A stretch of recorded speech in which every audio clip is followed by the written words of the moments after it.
Salam sejahtera Malaysia. Selamat pagi tuan-tuan dan puan yang dihormati sekalian. Aku enjoy sejak tepi hutan ni. Rosmah Mansor. The First Lady of Malaysia, ex First Lady of Malaysia. Mempunyai seorang suami yang hebat, Najib Razak, Perdana Menteri Malaysia. Saya kata hebat kerana dia ada keberanian untuk mohon maaf sekarang lah. Persoalannya, adakah selepas ini pula Rosmah Mansor juga akan mengaku?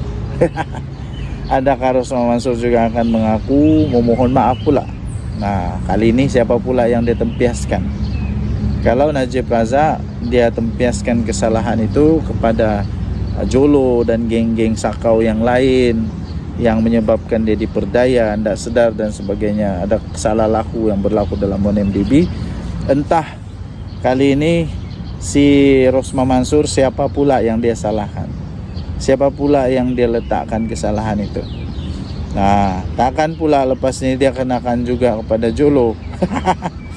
Ataupun jangan pula lepas ini dia kenakan Najib pula. Jangan pula tiba-tiba Najib Razak tidak memberikan saya panduan bagaimana untuk itu dan ini. So sudah diketahui sudah dijatuhkan hukuman oleh mahkamah bahawa Rosmah Mansor bersalah. Sudah diketahui.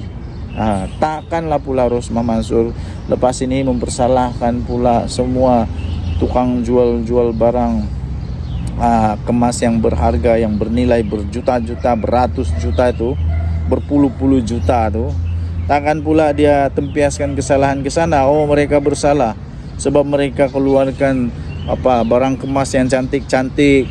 Mereka keluarkan barang kemas yang aku ndak boleh lawan nafsu untuk mau beli. Ndak aku boleh lawan ni nafsu mau beli. Ndak aku boleh lawan ni aku punya perasaan untuk mau bergaya. Ndak aku boleh lawan ini untuk sakau duit untuk beli semua tu. Takkanlah pula dia cakap begitu kan. Ndak logik pula. Jadi saya fikir Rosmah Mansor tidak akan dapat buat macam Najib Razak lah. Macam mana dia mau buat? Dia tidak ada pun merit. Dia hanya ex First Lady of Malaysia. Inilah yang merisaukan ni. Ini yang merisaukan sampai orang buat persamaan pula. Sampai orang buat persamaan pula Pak Rosmah Mansor ini dengan si yang First Lady of Philippines tu. Sampai dikasih sama begitu. Hebat betul. Okey, jadi saya fikir Rosmah Mansor tidak ada yang special. Tidak ada yang special seperti Najib Razak. At least Najib Razak bekas Perdana Menteri. Dia pernah buat satu gerakan One Malaysia. Itu masih melekat di sanubari rakyat Malaysia.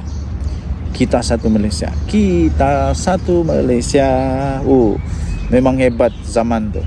Tapi indah pula sangka berlaku begitu. Yang Rosmah Mansor mempergunakan kedudukannya sebagai ex First Lady of Malaysia untuk dapat begitu banyak duit negara. Tapi kita tengoklah apakah beliau akan berjaya di dalam rayuan dia, ataupun dia akan jadi antara manusia yang paling tua di dalam penjara Malaysia. Adakah dia pun akan memohon untuk dibuat di penjara di rumah? Saya fikir tidaklah, kalau dia tidak layak.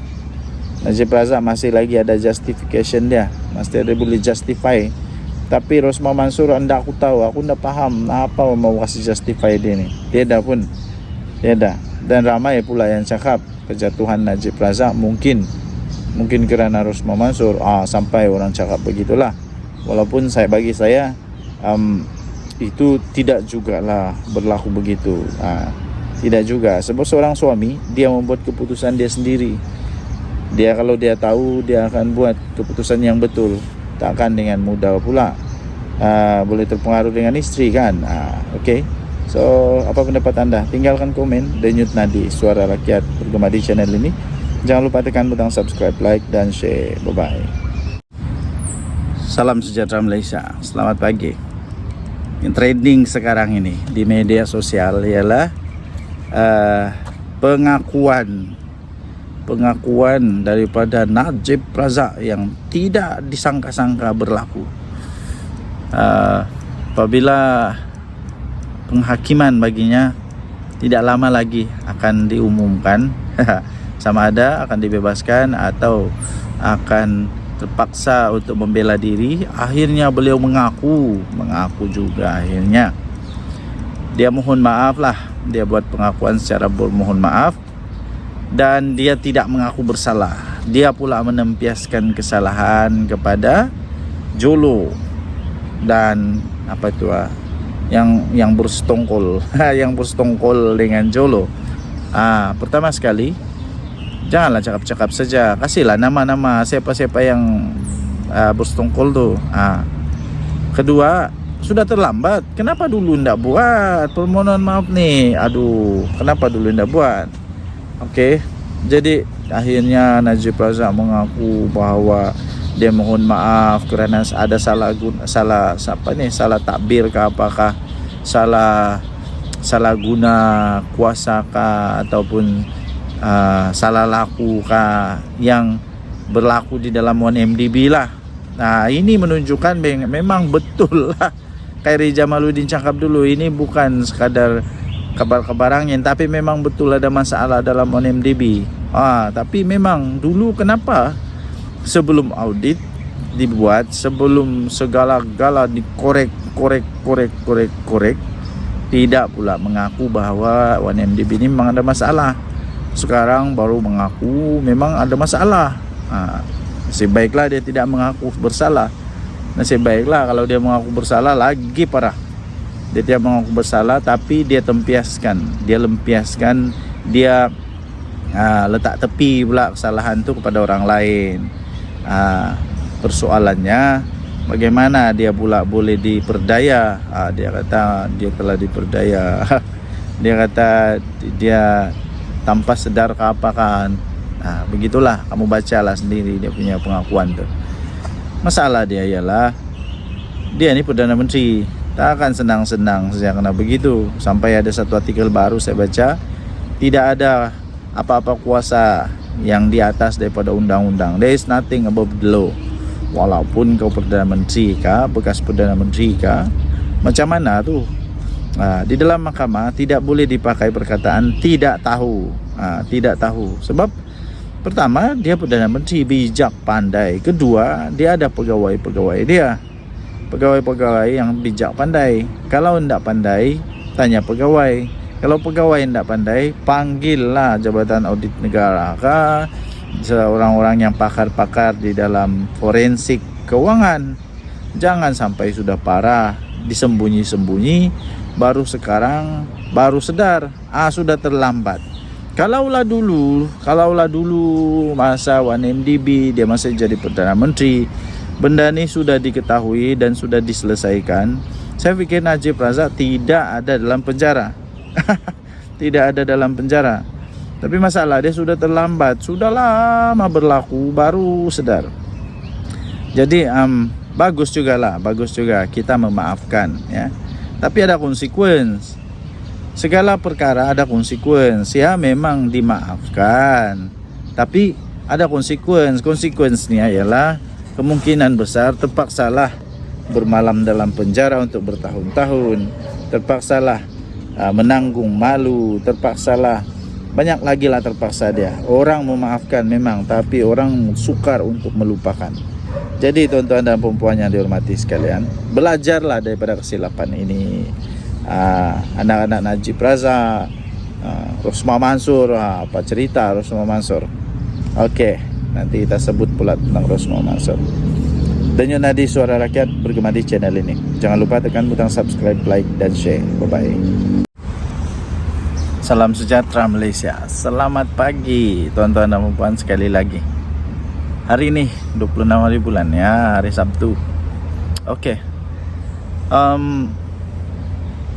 Salah satu puncak, bukan salah satu, mungkin ada 3 puncak Tiga punca kenapa Bersatu tidak akan mendapat kepercayaan yang banyak lagi daripada rakyat ialah seperti dalam tajuk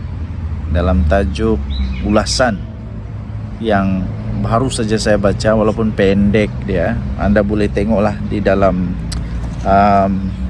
versi premium dia yang diberikan penjelasan lebih jelas ya, yaitu cabaran kepada Bersatu Muhyiddin Yassin, terutamanya cabaran kepada Bersatu Muhyiddin Yassin terutamanya dalam Perikatan Nasional. Yang pertama, cabaran untuk menamakan, tapi sebelum menamakan, cabaran untuk Bersatu tetap kekal relevan pada raju di dalam Perikatan Nasional. Kerana saya lihat Bersatu sebenarnya bukan peneraju bukan peneraju dalam Perikatan Nasional, walaupun pengerusinya daripada Perikatan Nasional, tapi cabaran dia ialah seolah-olah Bersatu bukanlah peneraju dalam Perikatan Nasional. Kerana yang kuat dalam Perikatan Nasional bukan Bersatu. Yang kuat dalam Perikatan Nasional adalah PAS. Kita dapat lihat di sini pertama ada dilema untuk menyatakan siapa yang menerajui Perikatan Nasional. Kalau kasih Bersatu meneraju Perikatan Nasional, dia tidak kuat. Tidak kuat manapun Bersatu.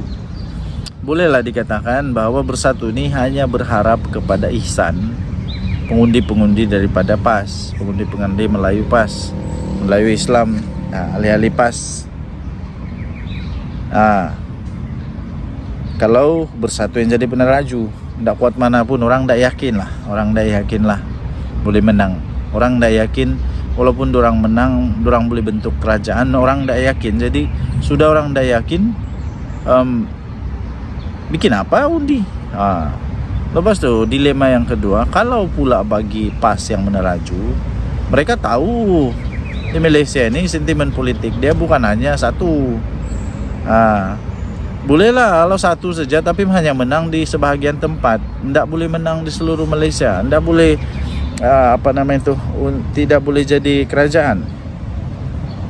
Jadi mau tidak mau kasihlah nama Bersatu yang peneraju, dengan harapan suku, kaum, bangsa yang lain dapat menyokong Perikatan Nasional. Jadi PAS pun dilema juga, kasih PAS yang bos susah juga. Nanti Bumi Putra, nanti orang-orang yang bukan Melayu Islam tidak mau undi. Itulah dia punya masalah juga, cabaran dia. Itu yang pertama lah, dilema untuk menentukan sama ada Bersatu masih lagi relevan atau tidak. Ini yang menyebabkan Muhyiddin susah lah, memang susah dia jadi Perdana Menteri lagi. Yang kedua, Bersatu sendiri susah untuk membuat satu kesatuan. Susah untuk membuat satu kesatuan, menjadikan hanya satu camp saja, satu camp penyokong saja dalam Bersatu yang sokong Muhyiddin. Sebab ada juga sebenarnya bunyi-bunyi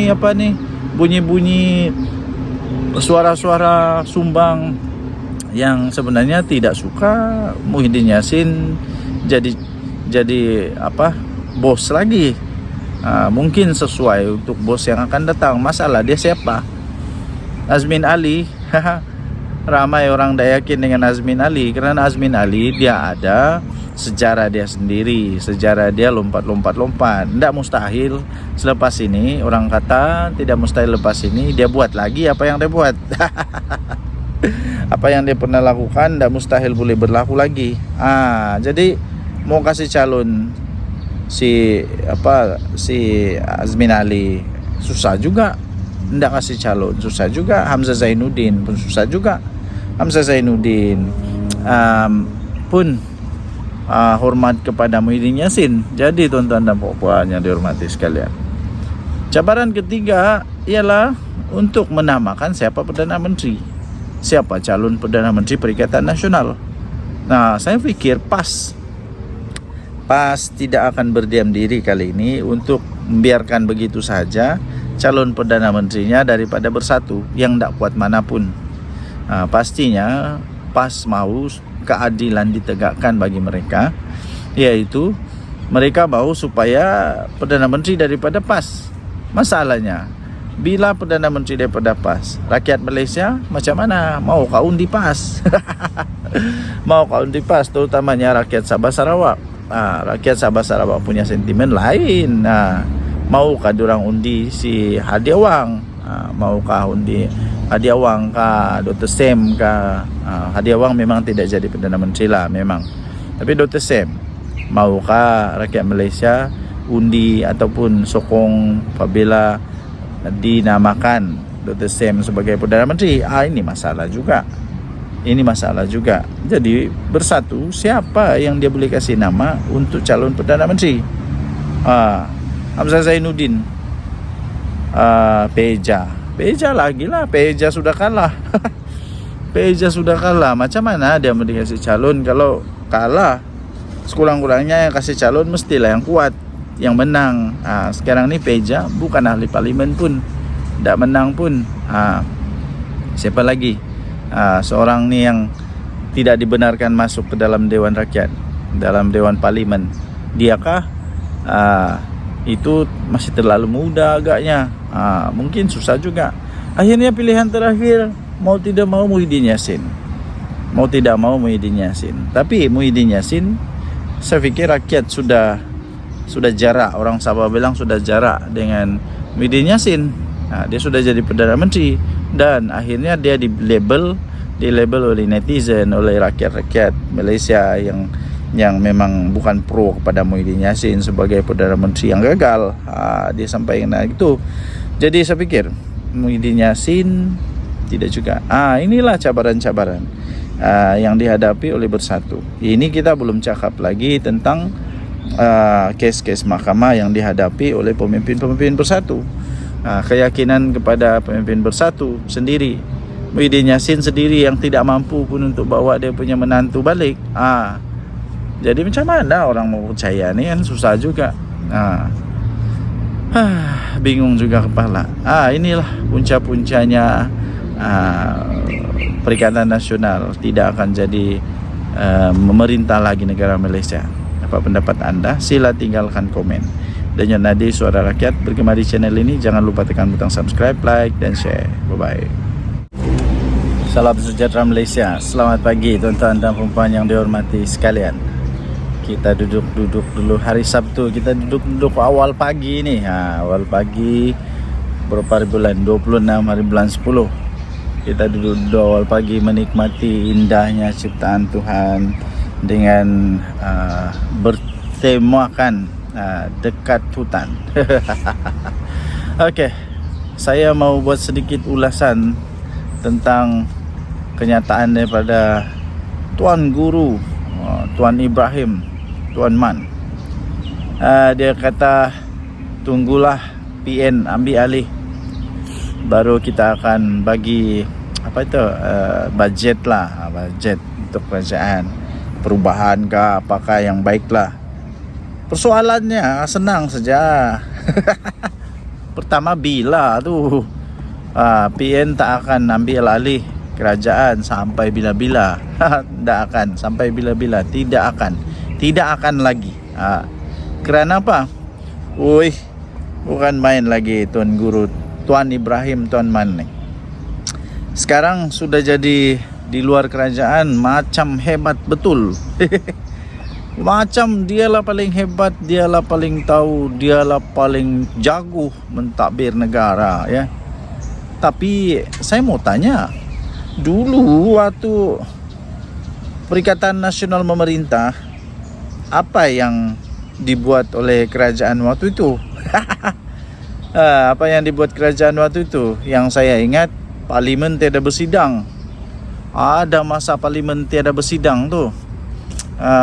Sampai ada orang tuduh lah, walaupun itu mungkin hanya tuduhan semata-mata, tapi sampai orang tuduh Muhyiddin sebenarnya tidak mau buka parlimen sebab dia takut nanti dia digugurkan, dia jatuh, dia kalah, dia tumbang dan sebagainya lah. Sampailah keluar pikiran-pikiran macam tu.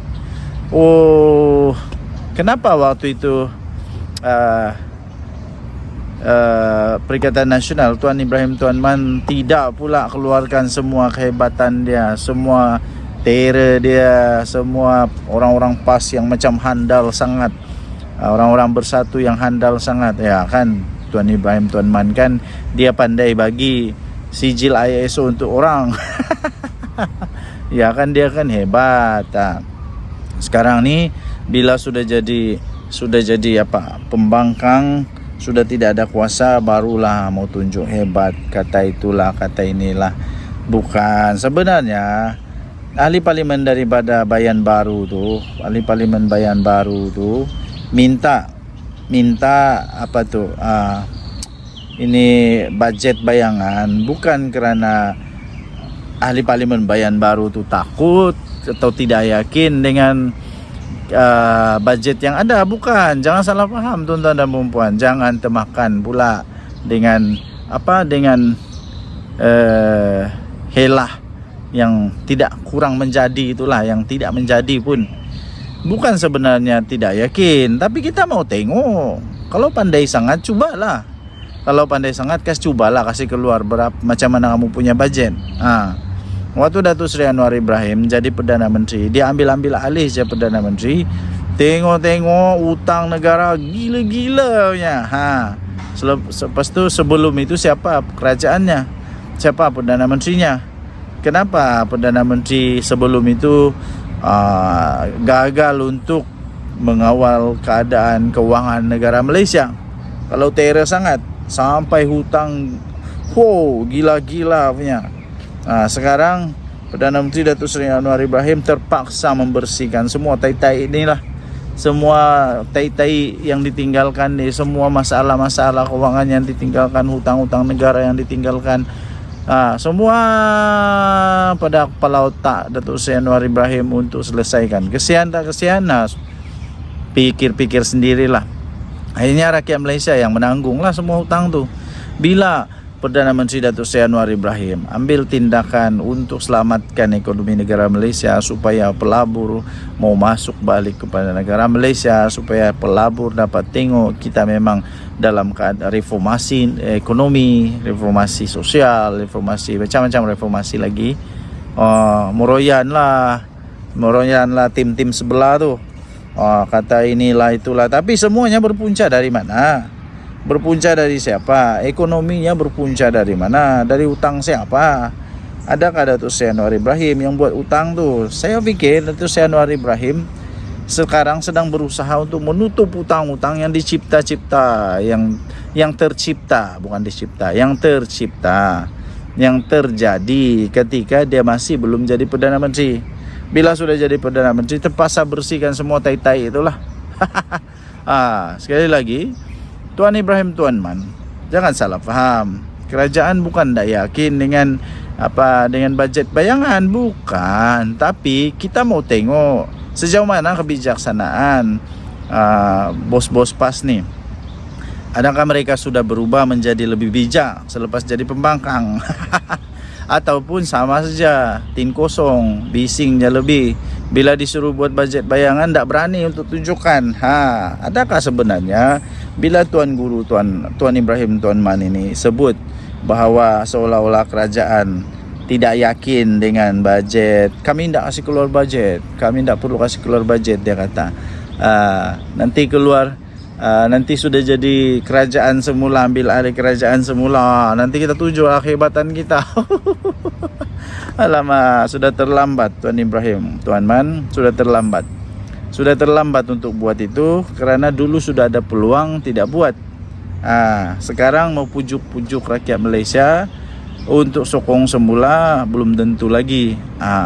Saya terus terang, saya mungkin belum yakin dengan apa yang ditunjukkan, prestasi yang ditunjukkan oleh PAS Bersatu Perikatan Nasional di dalam menjadi pembangkang yang hebat. Kebanyakan yang mereka kata dulu lah, sekarang sudah berubah sikit lah, tahniah lah diucapkan. Dulu bukan tentang bukan tentang ekonomi negara yang disebut-sebut, semuanya tentang pribadi orang. Serang itu, serang ini, fitnah itu, fitnah ini. Akhirnya kalah. Akhirnya kalah. Ini belum kita sebut lagi itu saman kepada siapa doktor tu, entah perempuan tu. Tapi sekarang dah bijak sikit lah. Bijak sikit yang disebut semua sekarang ini kepada ekonomi negara Malaysia, bukan lagi kepada entah benda-benda yang diserang tu yang pelik-pelik, yang tiada pun tiada pun kepentingan, tiada pun manfaat untuk rakyat. Yang menjadi manfaatnya ialah parti itu sendirilah boleh menang nanti dan sebagainya. Banyak betul lalat ni. Okey, so apa pendapat anda? Tinggalkan komen. Dan tadi Suara Rakyat bergema di channel ini. Jangan lupa tekan butang subscribe, like dan share. Malaysia kita punya, cintai Malaysia aku, kita jaga kita. Bye bye. Okey, salam sejahtera Malaysia. Dan tadi Suara Rakyat bergema di channel ini. Tuan-tuan dan puan yang dihormati sekalian, menjadi satu misteri paling besar sampai sekarang ialah mana Jolo dan mana menantu Muhyiddin Yassin. Mana dia orang sekarang? Dan kenapa dia orang tidak berani untuk datang balik Malaysia? Terutama kita mau mengulas sedikit lah tentang menantu bekas Perdana Menteri Muhyiddin Yassin. Heran juga kenapa dia tidak balik Malaysia. Yang paling penting, kalau dia tidak bersalah, baliklah Malaysia. Jangan buat orang lebih rasa bahwa kamu itu betul-betul bersalah. Sebab kalau kamu lari melarikan diri, itu memang betul-betul kamu bersalah lah. Orang yang betul, orang yang benar, orang yang tidak bersalah, dia tidak akan lari, dia akan lawan dengan kebenaran. Tapi orang yang lari itu memang sah dia lari daripada sesuatu yang salah lah. Memang dia takut lah tu. Jadi kalau kamu lari, kamu takut lah.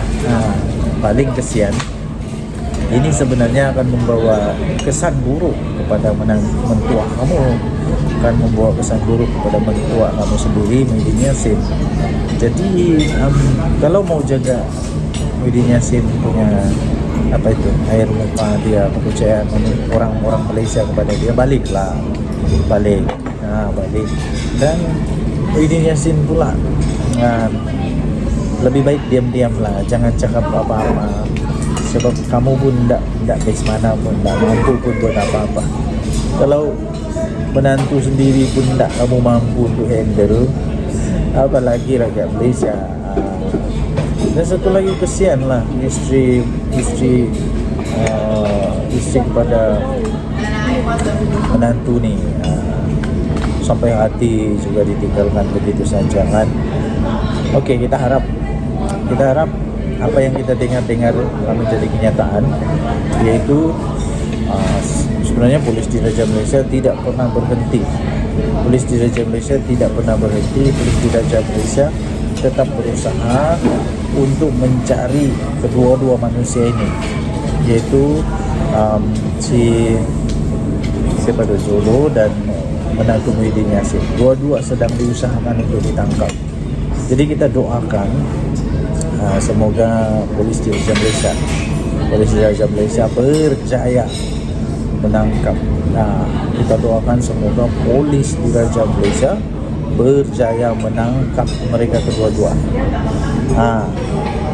Jadi nanti kalau sudah ditangkap, sama ada Najib terlibat, Najib masalah, atau Muhyiddin terlibat, Muhyiddin dalam masalah, kita tidak tahulah. Tapi yang pasti kita mau supaya Polis Diraja Malaysia berjaya tangkap dan akhirnya disiasat. Kalau betul-betul, kalau salah, betul tetap betul, salah tetap salah. Saya rakyat Malaysia mau melihat supaya rakyat Malaysia selepas ini kembali yakin, kembali percaya kepada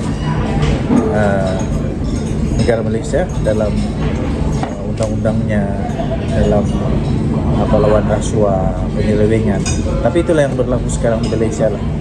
Tahniah diucapkan kepada Perdana Menteri Malaysia yang terbaik. Denyut Nadi Suara Rakyat bergema di channel ini. Salam sejahtera Malaysia. Denyut Nadi Suara Rakyat bergema di channel ini. Okey, tuan-tuan dan puan yang dihormati sekalian. Persoalan utama sekarang ialah apa jadi dengan Najib Razak yang sudah minta maaf, buat pengakuan. Lepas itu adalah beberapa pihak yang sudah siap untuk memaafkan dia lah. Tapi ada juga yang sebut kalau dia mau minta dimaafkan, dia kena bagi tahu lah, dia kena dedak lah siapa dalang-dalang yang terlibat, siapa yang terlibat di dalam semua yang berlaku itulah. Jadi persoalannya, habis apa seterusnya? What next? Apa seterusnya selepas dia buat permohonan maaf? Takkan pula dengan mudah selepas permohonan maaf semuanya selesai. Tidaklah boleh begitu. Jadi saya fikir heran jugalah.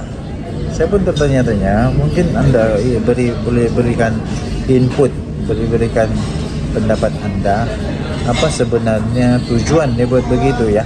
Apa sebenarnya tujuan dia buat begitu? Saya betul-betul masih lagi sampai sekarang berfikir apa tujuan dia buat begitu. Sebab tidak ada apa-apa yang boleh berubah. Dia tidak juga keluar dari penjara tapi mungkin kerana keputusan sama ada dia perlu membela diri ataupun dia akan dilepaskan diketahui tidak lama lagi. Adakah ini satu strategi untuk supaya dapat pengampunan ke, supaya dapat belas kasihan daripada rakyat Malaysia ke? Saya pun tidak tahulah ya. Dan seterusnya yang menjadi tanda tanya juga lah kepada saya, betulkah itu memang betul-betul dari dalam hati dia? Betulkah itu dari dalam hati dia? Betulkah itu ditulis oleh dia betul-betul? Tapi saya percaya dia yang tulis lah. Cuma itulah persoalan saja. Dan kalau ia pun dia keluar nanti, masihkah dia mempunyai credibility, masihkah dia akan dipercayai, masihkah dia boleh menang kalau dia bertanding? Itulah soalan-soalan dia lah. Saya fikir rakyat Malaysia akan membuat itu sebagai satu cara untuk menilai dia nantilah. Satu cara untuk menilai dia nanti, apakah dia akan dipercayai lagi ataupun rakyat sudah tidak percaya dia lagi. Jadi itulah itu perkara yang saya masih lagi tertanya-tanya sekarang. Apa sebenarnya tujuan dia mohon maaf itu? Apa sebenarnya tujuan dia mohon maaf? Dan kalaupun orang mohon maaf, apa yang berlaku? Tidak apa-apa yang berlaku sudah pun. Paling-paling orang simpati dengan dia, itu saja. Dan seterusnya nanti kita akan ulas pula bagaimana pula dengan Rosmah Mansur. Rosmah Mansur apa pula dia punya merit? Apa pula dia punya merit? Tidak ada apa merit Rosmah Mansur, macam tiada pun. Okey, Denyut Nadi Suara Rakyat bergema di channel ini. Bye bye.